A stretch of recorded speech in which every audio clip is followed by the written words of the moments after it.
Il ne t'appelle jamais pour prendre de tes nouvelles. Il ne t'appelle jamais pour savoir comment est-ce que tu vas. Il ne t'appelle jamais pour te proposer quelque chose. Mais c'est eux qui trouvent minime tout ce que tu leur apportes. Bonjour à tous, mon nom est Cheikh Traoré. Aujourd'hui, nous allons aborder un sujet très intéressant, mais un sujet qui fâche. Je vais assumer mon sujet jusqu'au bout. Si vous êtes prêts à écouter mon histoire, prenez un siège et embarquez avec moi. Il y a de cela quelques jours, lorsque j'étais en période de partiel, il y a un jeune homme, un jeune Malien, qui s'appelle Mamadou, qui m'a écrit en inbox pour me raconter un peu son histoire. Alors, je vais résumer très rapidement. Il m'a dit « Bonjour Cheikh, cela fait maintenant 6 ans que je suis en France, mais à chaque fois que je reçois un message de mes parents, de mes amis, de mes frères, c'est toujours pour me demander quelque chose. Ils ne s'intéressent pas à moi, ils ne prennent jamais de mes nouvelles, ils ne me donnent rien. Mais chaque fois que je rentre en conversation avec eux, ils vont me demander quelque chose. Et tout repose sur du matériel. Si ce n'est pas un iPhone, c'est un Samsung ou bien ce sont des vêtements ou chaussures. Lorsque je leur refuse, ils me coupent la parole, ils ne veulent plus me parler et c'est des dénigrements. Et à chaque fois, ce sont mes amis encore qui viennent me dire qu'ils ont entendu parler de moi via mes frères, via ma famille. J'en ai marre, Cheikh, je ne sais plus quoi faire. Est-ce que tu pourrais éventuellement parler de ce sujet-là en vidéo? Et moi, je porte voix de Mamadou aujourd'hui pour parler au nom de tout le monde. Parce que malheureusement, c'est quelque chose de très fréquent. C'est quelque chose qui arrive avec les gens qu'on appelle les Benguis. Les Benguis, ce sont ces jeunes Africains qui ont décidé de partir de leur pays pour venir en fait trouver, on va dire, une vie meilleure en Europe ou bien aux États-Unis, un peu partout. En tout cas, ailleurs, pas forcément en Europe. C'est le genre de vie, c'est le genre d'histoire que vivent ces personnes-là au quotidien.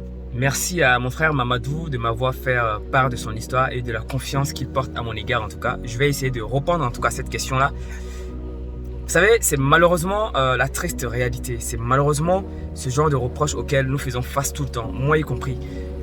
Je me considère aussi comme un Menguis, un peu comme tous ces jeunes Africains qui sont partis de leur pays, de leur terre natale. Ce n'est pas mauvais de demander de l'aide aux Benguis. Mais il faut être stratège. Ce n'est pas mauvais de demander des aides aux Benguis, à ses frères, pas forcément Benguis même. Mais il faut être stratège. Vous savez, beaucoup de personnes attendent tout des gens qui sont en Europe, sans même leur proposer quelque chose.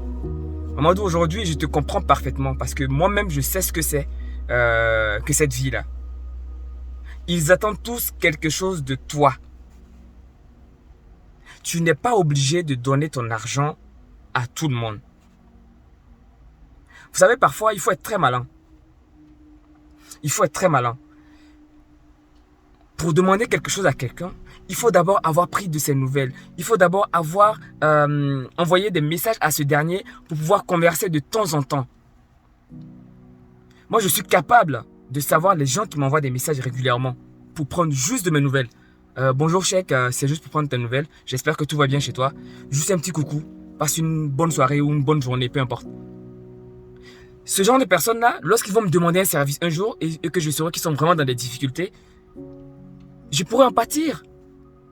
Pour dire, bon, tiens, vraiment, j'ai pas assez d'argent, mais je te passe ce coup de pouce pour que tu puisses t'aider avec ça. Malheureusement, beaucoup ne font pas ça.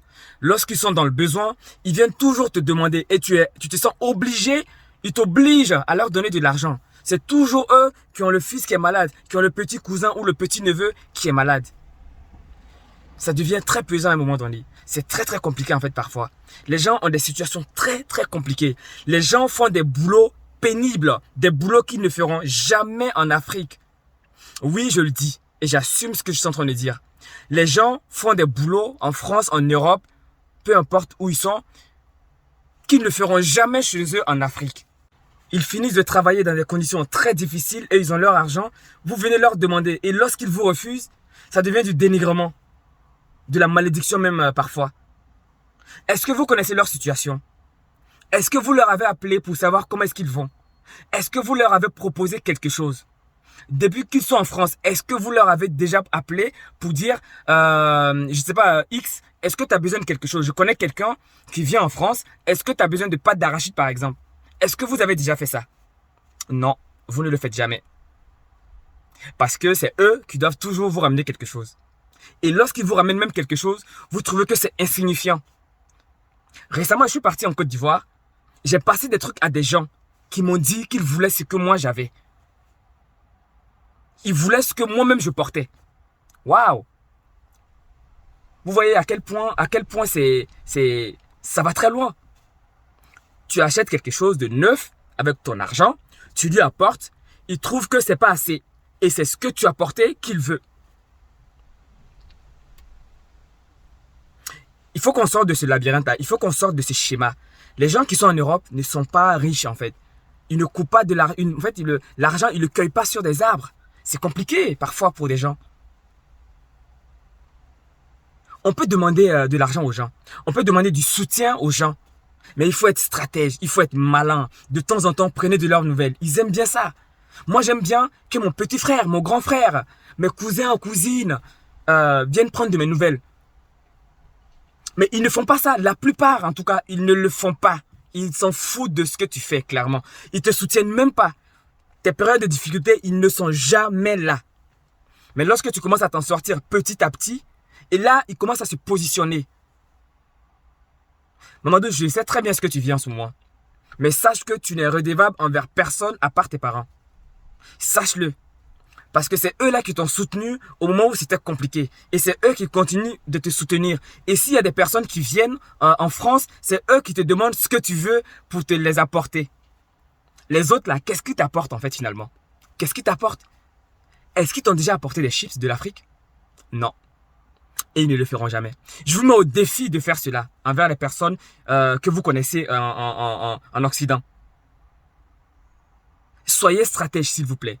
Soyez un peu malin. Et lorsque ces gens-là vous tendent la main, remerciez-les. Il faut leur dire merci. Ils vont faire tout ça, tu vas les envoyer de l'argent. Ils t'appellent même pas pour te dire merci. Le minimum, c'est ce qu'on demande parfois. Le minimum. Merci de ton geste. Parce que si tu leur envoies 1000 francs CFA, par exemple, eh ben, il va prendre 100 francs CFA pour t'appeler. Bah, son argent ne fera plus 1000 francs, ça fera 900. Et donc, il ne t'appelle pas. Tu seras encore obligé de l'appeler pour savoir s'il a reçu de l'argent que toi-même tu l'as envoyé. Vous voyez ce genre de comportement? On ne va pas s'en sortir avec ça. L'Europe n'est plus l'Eldorado que les anciens ont connu. Les anciens, c'est peut-être eux qui ont pu très très bien s'en sortir. L'Europe n'est plus l'Eldorado que les gens ont connu. L'Europe aujourd'hui, c'est une jungle. Chacun cherche sa vie. C'est une chaîne alimentaire. Une suite de bataille où chacun mange et est mangé à son tour. Donc, il faut pouvoir se distinguer, se différencier. Mais pour ça, tu vas faire des boulots que tu n'aimes pas pour avoir le peu. Et ce peu que tu auras, tu partages avec ta famille. Et encore, il y a des gens qui trouvent que ce que tu apportes est petit. Mamadou, écoute, s'ils trouvent que c'est petit, tu n'es redevable à personne à part ta famille. Même tes frères et sœurs, vous avez eu de la même chance. Je le répète, tes frères et sœurs, vous avez eu de la même chance. Tu ne les aideras que lorsque tu en auras l'occasion et la possibilité. Je dis bien la possibilité. Nous sommes dans un environnement où on ne peut pas se permettre de se mettre en galère pour d'autres personnes. C'est compliqué. Tu sais très bien de quoi je parle. Il faut toi-même avoir une situation stable avant de vouloir aider les gens. Beaucoup n'accepteront pas, beaucoup ne valideront pas ce que je suis en train de dire. Ils ne vont pas partager cette vidéo-là parce que je suis en train de dénigrer, même pas dénigrer, parce que je suis en train de dire une vérité en fait. Donc cette vidéo-là, elle n'aura pas de succès. Mais c'est pas mon problème. Le but, c'est de ne pas atteindre 10 000 personnes. Non, le but, c'est d'atteindre le peu de personnes et de les impacter. C'est un enseignement que je veux véhiculer comme ça. Il faut être stratège. Vous pouvez demander de l'argent, vous pouvez demander un soutien. Mais demandez du soutien en étant stratège vous-même. Tendez parfois la main. Nous aussi, on en a besoin. Nous ne sommes pas une banque. On a aussi besoin qu'on nous soutienne. Parfois, c'est émotionnellement, moralement, juste ça. Ça vaut une mine d'or. Et donc, Mamadou, je reviens dessus. Ne te sens pas redevable envers personne à part ta famille. Tes frères et sœurs, tu n'es pas obligé de les prendre en charge. Ce n'est pas à ta charge de t'occuper d'eux. Vous avez eu les mêmes chances. Tu leur prendras en charge que lorsque toi-même tu auras une situation assez stable. Tu auras assez pour t'occuper de toi-même avant de t'occuper d'eux également. En tout cas, donner un petit coup de pouce pour qu'eux aussi ils puissent avoir une situation. Et ça, c'est très important. Ne l'oublie pas. N'oublie pas ça, Mamadou. C'est vraiment le message que je voulais véhiculer aujourd'hui. C'est un ras-le-bol quand même. Je ne voulais pas aborder ce sujet-là, mais il fallait peut-être que je l'aborde aujourd'hui. Partagez cette vidéo-là auprès des personnes que vous connaissez, qui aussi, je pense, aimeraient aussi écouter ce message-là. Et vous les Benguis, qui êtes ici en Europe aussi, si vous voyez cette vidéo, n'hésitez pas à la partager. Je pense qu'il faut que nos parents, il faut que nos proches, il faut que nos amis comprennent ce que les gens vivent ici aussi. Nous avons nos propres difficultés, mais les gens s'en branlent mais complètement. Et ce n'est pas juste. Ce n'est pas honnête ce qu'ils font. Ce n'est pas bien. Mamadou, je suis entièrement avec toi et j'espère que le message passera. N'oublie pas, tu n'es redevable envers personne. De toute façon, la défaite est orpheline et la victoire a beaucoup de papas. Aujourd'hui, c'est parce que tu es en train de réussir, on va dire, que tout le monde te court après. Tu deviens le fils de tout le monde. Même les gens qui ne te connaissent pas, aujourd'hui, tu deviens leur enfant. Accepte d'être leur enfant. Mais accepte aussi de garder ton argent parfois. De ne pas gaspiller ton argent là. Parce que le jour où tu seras dans des difficultés, personne ne t'aidera. Et ça, je te le dis. Je sais de quoi je parle. Je vous souhaite de passer une excellente journée. Au revoir.